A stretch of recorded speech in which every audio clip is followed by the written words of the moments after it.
बजाओ राजू भैया के लिए। प्रचंड बहुमत से राजू भैया को जिताना है, जिताओगे ना? भाई और बहनों, सबसे पहले बाबूजी की कर्मभूमि हमारे एटा की धरती को प्रणाम कर कर मेरी बात की शुरुआत करना चाहता हूं। मैं वराह भगवान मां चामुंडा देवी, शीतला माता जी को प्रणाम कर कर मेरी बात की शुरुआत करना चाहता हूं। और आज जब एटा कासगंज आया हूं तब महाराजा डंबर सिंह जी को भी मन पूर्वक प्रणाम कर कर मेरी बात की शुरुआत करना चाहता हूं। भाई और बहनों, एटा में आना मेरे लिए हमेशा मेरे लिए बड़ा मन का और संवेदनाओं का विषय रहा है, क्योंकि यही भूमि है जिसको सम्माननीय कल्याण सिंह जी ने अपनी कर्म भूमि बनाया था। बाबूजी यहीं से बार बार चुन कर गए।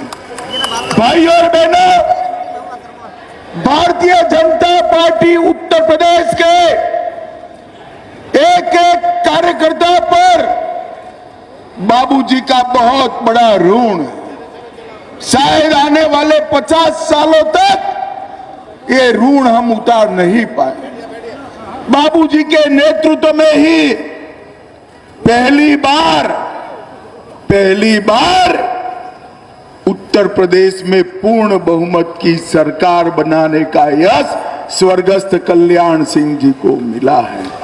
भाई और बहनों, कल्याण सिंह जी ने पिछड़ों का कल्याण और राम जन्मभूमि का उद्धार, ये दो चीजों के लिए अपना जीवन समर्पित किया था।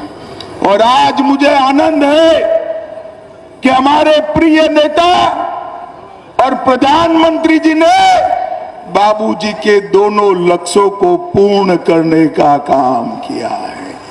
भाई और बहनों, एटा वालों, आप मेरी बात याद रखना।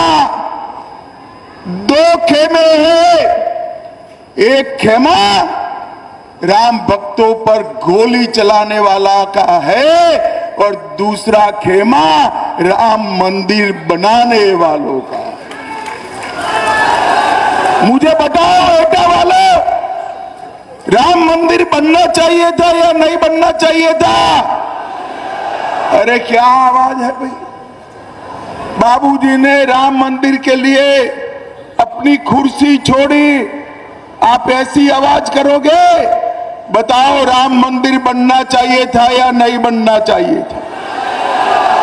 भाई और बहनों, एक कांग्रेस पार्टी, राहुल बाबा और अखिलेश यादव की पार्टियों ने 70 साल तक राम मंदिर के मुद्दे को भटका कर रखा, लटका कर रखा, अटका कर रखा।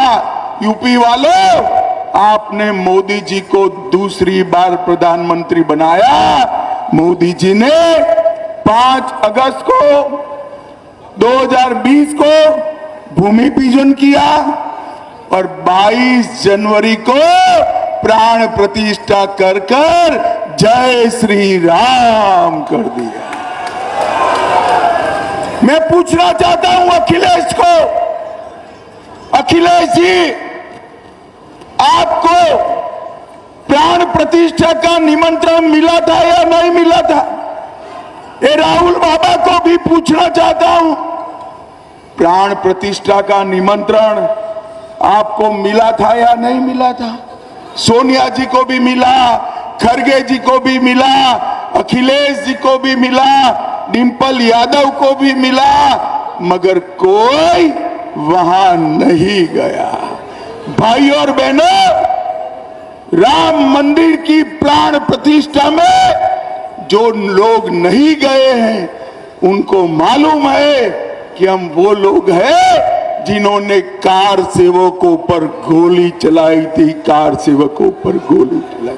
भाई और बहनों, एटा की जनता ने तय करना है कि कार सेवकों पर गोली चलाने वाली पार्टी समाजवादी पार्टी को वोट देना है या राम मंदिर बनाने के लिए अपनी सरकारें कुर्बान करने वाली भारतीय जनता पार्टी और नरेंद्र मोदी को वोट देना है। ये निर्णय एटा की जनता को करना है। भाई और बहनों, मैं यहां आया हूं तब बाबूजी को मन से याद करना चाहता हूं।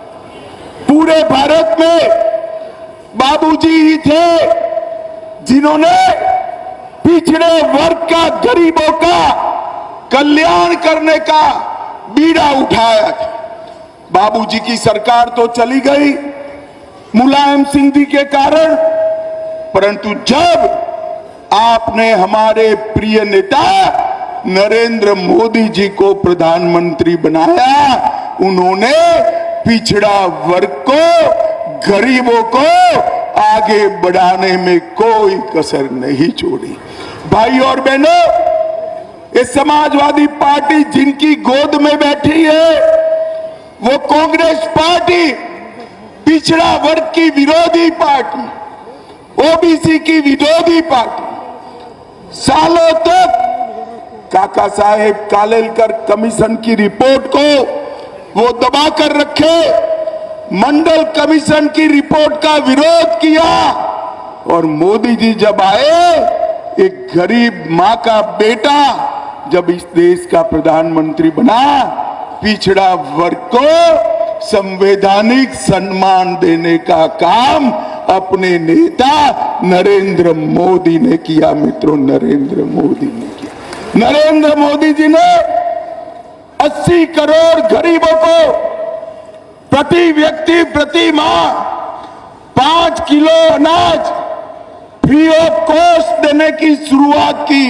और एटा वालों, एक मोदी गारंटी कह देता हूं, तीसरी बार प्रधानमंत्री बना दो, 5 किलो अनाज 29 तक मिलता रहेगा, उसको कोई रोक नहीं पाएगा।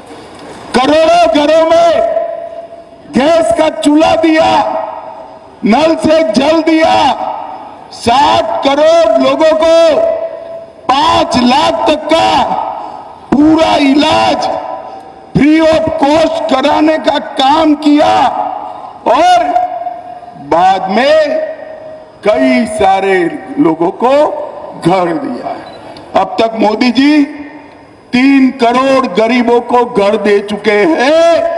तीसरी बार प्रधानमंत्री बना दो और 3 करोड़ लोगों को घर देने का काम नरेंद्र मोदी जी करने वाले हैं। भाई और बहनों, मैं यहां आया हूं तब स्वर्गीय महादीपक सिंह साक्य को भी याद करना चाहता हूं। महादीपक सिंह जी यहां से 6 बार सांसद रहे, जिन्होंने एटा की सेवा करी और आज उनके आशीर्वाद से ही भाजपा यहां तक पहुंची।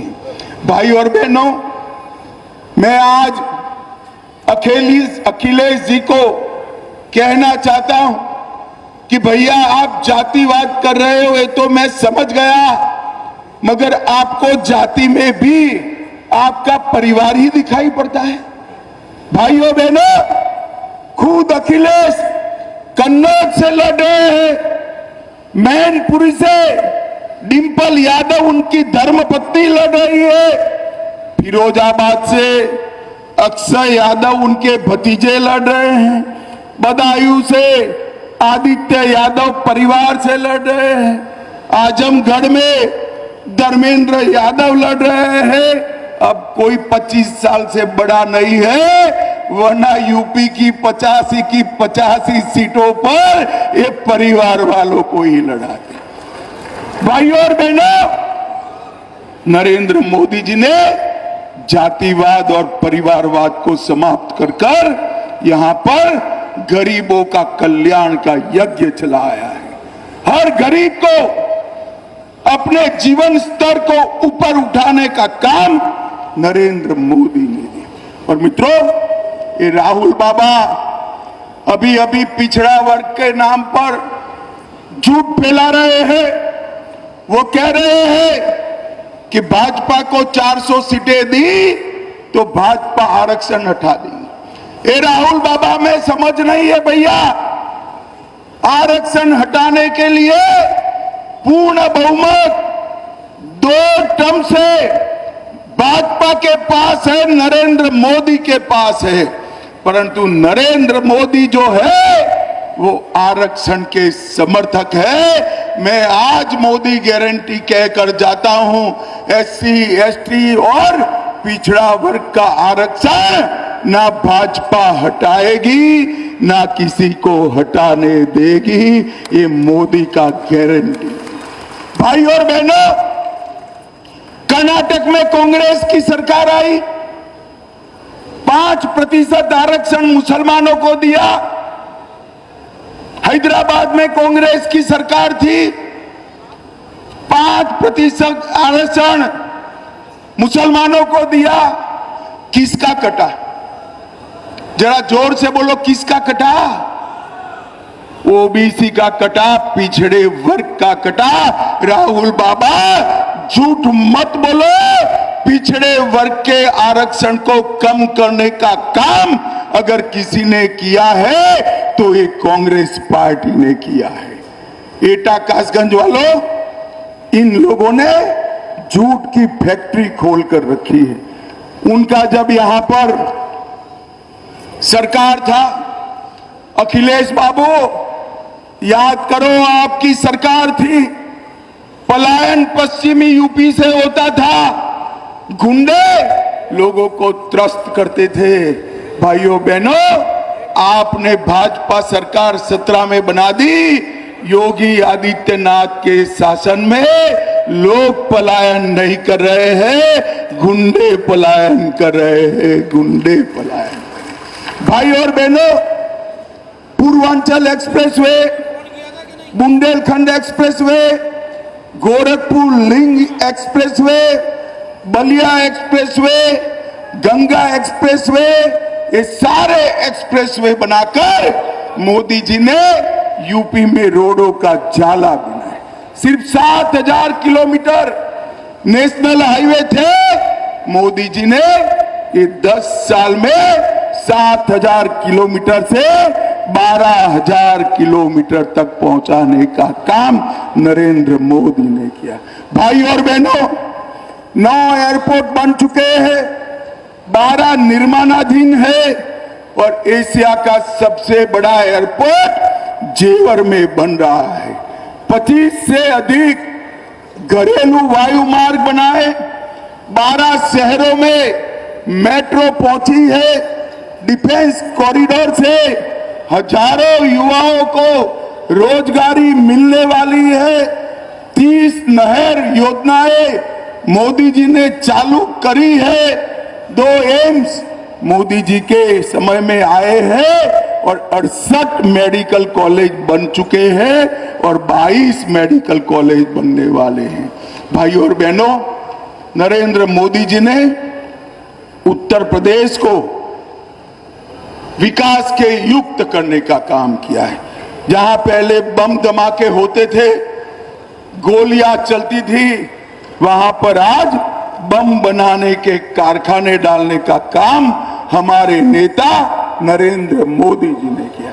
और भाइयों बहनों, मैं राजू भैया के लिए भी कहना चाहता हूं, एटा के विकास के लिए 10 साल में राजू भैया ने कोई कसर नहीं की।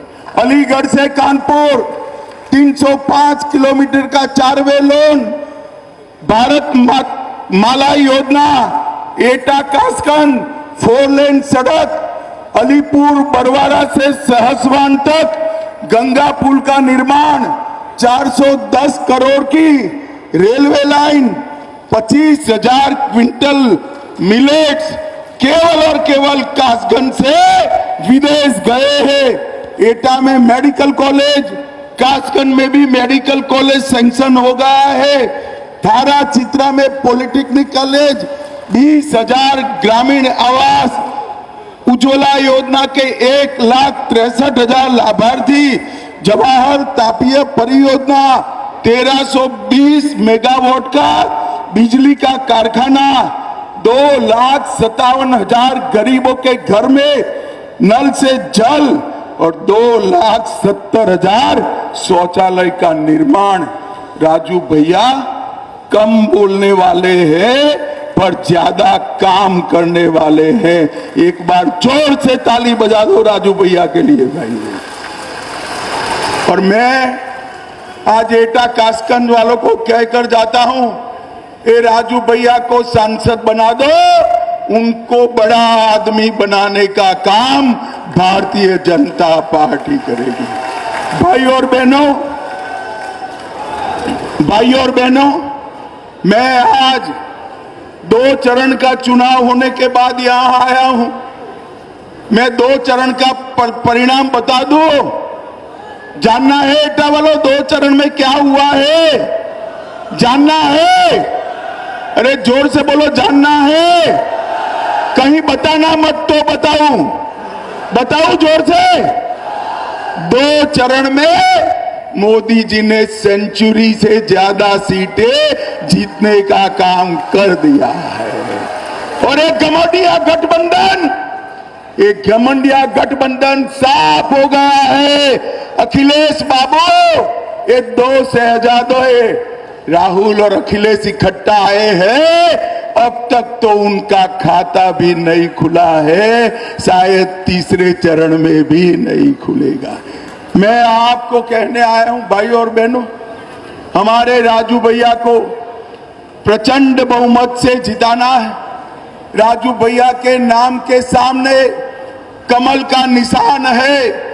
आप कमल के निशान पर बटन दबाकर जो एक वोट राजू भैया को दोगे, वो हर वोट नरेंद्र मोदी जी को प्रधानमंत्री बनाने के काम में आने वाला है। मुझे बताओ, राजू भैया को प्रचंड बहुमत से जिताओगे क्या? अरे जोर से बोलो, जिताओगे? राम भक्तों पर गोली चलाने वाले लोगों को वोट देना है या राम मंदिर बनाने वाले को? मोदी जी को तीसरी बार प्रधानमंत्री बनाओगे? जोर से बोलो, बनाओगे? यूपी की 80 की 80 सीटें जिताओगे? तो मेरे साथ दोनों हाथ उठाओ दोनों हाथ, विजय के संकल्प की मुट्ठी बींचो और प्रचंड आवाज से बोलो, भारत माता की। बाबू कल्याण सिंह जी, जय श्री राम, जय श्री राम। वंदे बहुत भाव आते हैं अमित शाह जी को। और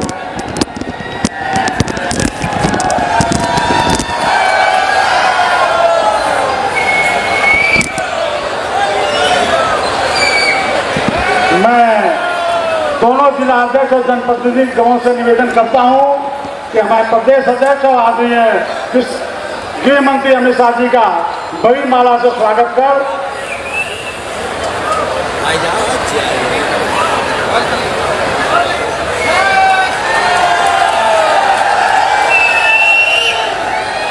मैं राजू भैया जी से निवेदन करता हूं कि माननीय अमित शाह जी को स्मृति चिन्ह भेंट कर हम सभी को भारतीय जनता पार्टी जिंदाबाद जिंदाबाद।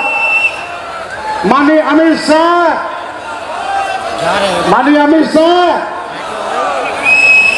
आप सभी को बहुत बहुत धन्यवाद।